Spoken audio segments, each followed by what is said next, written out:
We are seeing a major change in American presidential politics over the next few months. Just watch, and you're going to see a newfound fascination and focus on South Carolina. Trump had his first rally there. DeSantis has a ground game there. Nikki Haley is in the race. Tim Scott certainly appears like he's getting in or wants to be getting in. On the other side, the Democratic National Committee made South Carolina first in the nation for the Democratic primaries. A.B. Stoddard's here, associate editor and columnist at RealClearPolitics. All right, am I on to something here?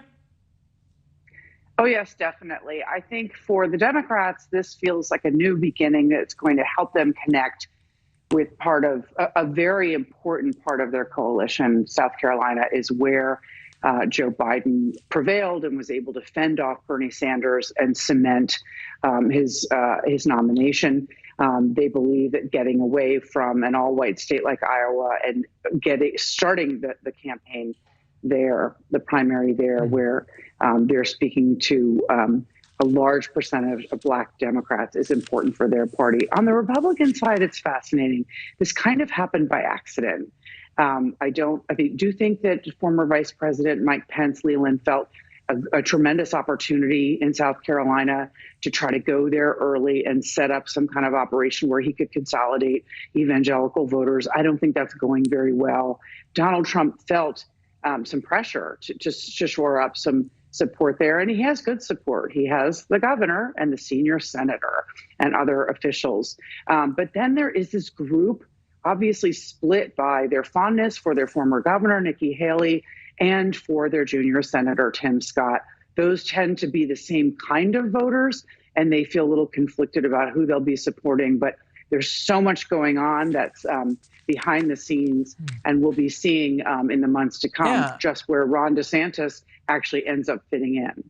Yeah, right, in sort of how he positions himself. And you can imagine a situation where DeSantis, who's now polling right now very well in Iowa and New Hampshire, still the first two for Republicans, then all of a sudden he shows up in South Carolina, where, as you point out, Donald Trump traditionally does very well. What's fascinating, right, voter demographics by race. South Carolina, 69% white, 26% African-American, which is huge for Democrats compared to Iowa, 92%, 93% white, only 3.2% African-American. But then you think about the 2020 vote totals.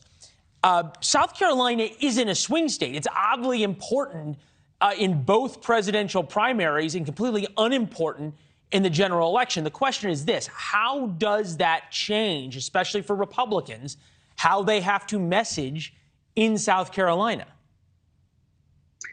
I think that the general election has nothing to do with the primary for Republicans in South Carolina. They're going to be speaking to the primary electorate there and trying to run to the right as much as they can.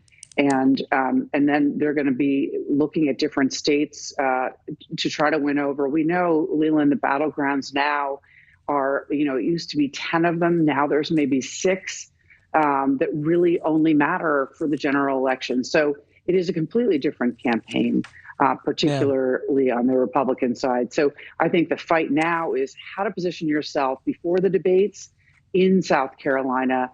And then the debates, as you and I both know, shake everything up. And alliances could change because of people's perforess. Yeah, well, they do.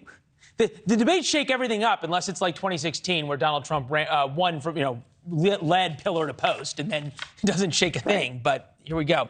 Hey, AB, it's good to see you as always. Thank you. Great to see you. Thanks. Yeah. Thanks for watching. Go to newsnationnow.com to find NewsNation on your television provider. And don't forget to subscribe. Click the red button to get more of NewsNation's fact-driven, unbiased coverage.